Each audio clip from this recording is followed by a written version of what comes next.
আসসালামু আলাইকুম। এশিয়া কাপের নিজেদের ১ম ম্যাচে আজকে হংকং এর বিপক্ষে মাঠে নামতে যাচ্ছে বাংলাদেশ। এই ম্যাচে নামার আগে কিন্তু বাংলাদেশকে নিয়ে চারিদিকে অনেক সমালোচনা দেখছি সোশ্যাল মিডিয়া থেকে শুরু করে প্রত্যেকটা জায়গায়। বিশেষ করে রবিচন্দ্রন অশ্বিন কিন্তু এখানে বাংলাদেশকে নিয়ে কটাক্ষ করেছেন। এরপরে তিনি বলেছেন যে, এখানে আরব আমিরাত, বাংলাদেশ সহ এরা কিন্তু এশিয়া কাপটা আসলে ডিজার্ভ করে না। এখানে যদি আফ্রিকা থেকে টিম আনা যাইত তাহলে কিন্তু এশিয়া আফ্রো টুর্নামেন্ট আয়োজন করা যেত। রবিচন্দ্রন আশ্বিন কিন্তু এরকমই বাজে মন্তব্য করেন। তবে সেটা তিনি করতে পারেন। তার ব্যক্তিগত মত থাকতে পারে। হার্ষা ভোগলের মতো এক্সপার্ট যিনি কিনা বাংলাদেশের পক্ষে সবসময় কথা বলেন। তিনিও বলেছেন যে গ্রুপ বি থেকে এখানে শ্রীলঙ্কা এবং আফগানিস্তানই ফেভারিট দিতে সুপার 4 এ যাওয়ার জন্য।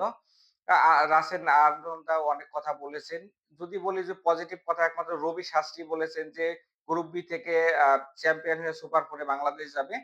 তো এইসব সমালোচনার জবাব কিন্তু প্লেয়াররা মাঠের খেলার মাধ্যমে একমাত্র দিতে পারে। তাছাড়া কিন্তু অন্য কোনো ওয়ে নেই। যদিও বাংলাদেশকে নিয়ে এসব কথা বলার কিছু যুক্তিও রয়েছে। লাস্ট কয়েকটা আইসিসি টুর্নামেন্টে কিন্তু বাংলাদেশের রেজাল্ট একদমই ভালো ছিল না। আমি যদি বলি যে ২০১৮ এশিয়া কাপে কিন্তু আমরা এখানে এশিয়ার কাপে ফাইনালে খেলি। তার আগে ২০১৭ তে চ্যাম্পিয়ন্স ট্রফির সেমিফাইনালে খেলেছিলাম। এরপরে কিন্তু আমাদের মেজর টুর্নামেন্ট গুলোতে একদমই সাফল্য নেই বললে চলে। টি-টোয়েন্টি ওয়ার্ল্ড কাপে আমাদের ভরাডুবি হয়েছে। এশিয়া কাপে কিন্তু আমরা বাজেভাবে এখানে শ্রীলঙ্কার কাছে হেরে ১ম রাউন্ড থেকে বিদায় নিয়েছিলাম। টি-টোয়েন্টি ওয়ার্ল্ড কাপেও আমাদের যা ইচ্ছা তাই পারফরম্যান্স ছিল। নেপালের সাথে একটা ম্যাচ হেরেই যাচ্ছিলাম। ১০৫ রান করে ওই ম্যাচটা জিতে গেছিলাম কোন রকম ভাগ্যের ফেরে। তো এইজন্য কিন্তু এসব সমালোচনা হচ্ছে। এই সমালোচনার জবাব একমাত্র প্লেয়াররাই আ আ খেলার মাঠে দিতে পারেন এবং বাংলাদেশ যদি প্লেয়াররা মন থেকে যদি ওটা বিলিভ করে যে চারদিকে সমালোচনা হচ্ছে, দেশের মানুষকে আমরা ভালো কিছু উপহার দিব। যারা সমালোচনা করছে তাদের মুখের উপর কিছু আমরা পারফরম্যান্স দিয়ে জবাবটা দিয়ে দিব। সেটা কিন্তু অন্যরকম কিছু হতে পারে। ৩ বার আমরা ফাইনাল খেললেও একবার কিন্তু চ্যাম্পিয়ন হতে পারিনি। এই নতুন প্লেয়াররা কিন্তু আমাদের স্বপ্ন দেখাচ্ছে ভালো কিছু করার। আমরা শ্রীলঙ্কা এবং পাকিস্তানের বিপক্ষে কিন্তু ভালো পারফরম্যান্স করেছি লাস্ট ২ টা সিরিজে। তো দেখা যাক মাঠে টাইগাররা কতটুকু এখানে ডেলিভার করতে পারে। আজকের ম্যাচে যদি আসি, আজকে কিন্তু হংকং এর বিপক্ষে আমরা হট ফেভারিট এ কথা নিঃসন্দেহে বলা যায়। হংকং কিন্তু এখানে আফগানিস্তানের কাছে ৯৪ রানের বড় ব্যবধানে হেরে কিন্তু এই টুর্নামেন্টটা শুরু করেছে। তো বাংলাদেশের যদি আজকে আমরা বেস্ট 11 এর কথা বলি সেখানে অবশ্যই পারভেজ হোসেন ইমন এবং হচ্ছে তানজিদ হাসান তামিম। এই ২ জন হচ্ছে বাংলাদেশের আমার কাছে মনে হয় ইতিহাসের অন্যতম সেরা ওপেনার স্পেশালি টি-টোয়েন্টি ক্রিকেটে। তো এই ২ জনের এই টুর্নামেন্টে ফেয়ারলেস ক্রিকেট খেলবেন এটা আমি আসলে বিলিভ করতে চাই। ওয়ান ডাউনে অবশ্যই আমাদের লিটন কুমার দাস রয়েছেন। আমাদের ক্যাপ্টেন এবং লাস্ট পাকিস্তান সিরিজে কিন্তু যথেষ্ট ভালো পারফর্ম করেছেন ব্যাট হাতে।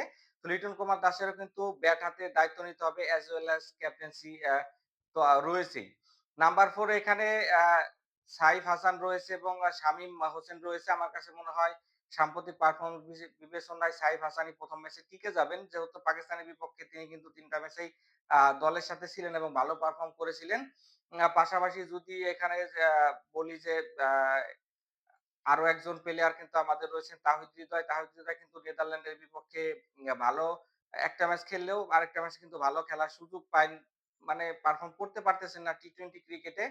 তো তাহিদ হৃদয় কিন্তু বড় ম্যাচে পারফর্ম করাটা এখানে খুবই গুরুত্বপূর্ণ। কারণ বাংলাদেশের কিন্তু এখানে সাকিব আল হাসান নেই, মাহমুদুল্লাহ রিয়াদ নেই। তারপরে হচ্ছে মুশফিকুর রহিম সিনিয়র ক্যাম্পেইনার যারা তারা কিন্তু নেই। তো তাদের জায়গা কিন্তু এখানে মিডল অর্ডার পূরণ করার মতো তাহিদ হৃদয়ই আমাদের রয়েছে। তো তার উপর আমাদের ডিপেন্ড করতেই হচ্ছে। ফিনিশিং এ জাকের আলী অনেক কিন্তু আমাদের স্বপ্ন দেখাচ্ছে বড় কিছু করার। জাকের আলী অনেক কিন্তু হার্ড হিটিং ক্যাপাবিলিটি তার রয়েছে এবং টি-টোয়েন্টি ক্রিকেটে মনে হয় আমার কাছে সেরা একজন ব্যাটসম্যান তিনি বাংলাদেশের হয়ে এই মুহূর্তে। পাশাপাশি যদি আমরা আ বোলিং এর দিকে তাকাই সেক্ষেত্রে কিন্তু রিশাদ হোসেন এবং শেখ মাহিদির মতো ২ জন অলরাউন্ডার রয়েছে। যারা ভালো বোলিং এর পাশাপাশি ব্যাটটাও কিন্তু চালাতে পারেন। পেস বোলিং এ নিঃসন্দেহে এখানে মোস্তাফিজুর রহমান থাকবেন। আমাদের হচ্ছে আ বলতে গেলে টি-টোয়েন্টি সেরা বোলার। এই টিমে যেহেতু সাকিব আল হাসান নেই। তবে আবুধাবির পিচে কিন্তু এক্সপেক্টার হতে পারে মুস্তাফিজুর রহমান। তার কাটার কিন্তু আমার মনে হয় হংকং এর প্লেয়াররা ভালোভাবে খেলতে পারবে না। তাসকিন আহমেদ রয়েছে। তাসকিন আহমেদ কিন্তু টি-টোয়েন্টি শুরু করে ওডিআই সব ফরম্যাটে আমাদের স্ট্রাইক বোলার। তিনি কিন্তু উইকেট নিতে পছন্দ করেন এবং অ্যাগ্রেসিভ বল করেন। তার কাছ থেকে আমরা আজকে সেটাও দেখতে চাইবো। পাশাপাশি যদি বলি এখানে হচ্ছে তানজিম সাকিব রয়েছে, শরীফুল ইসলাম রয়েছে। এই দুজনের মধ্যে থেকে একজন খেলবে। যেহেতু মুস্তাফিজ খেলতেছে হয়তোবা তানজিম সাকিবই ১ম ম্যাচে বিবেচনা করতে পারে এখানে টিম ম্যানেজমেন্ট।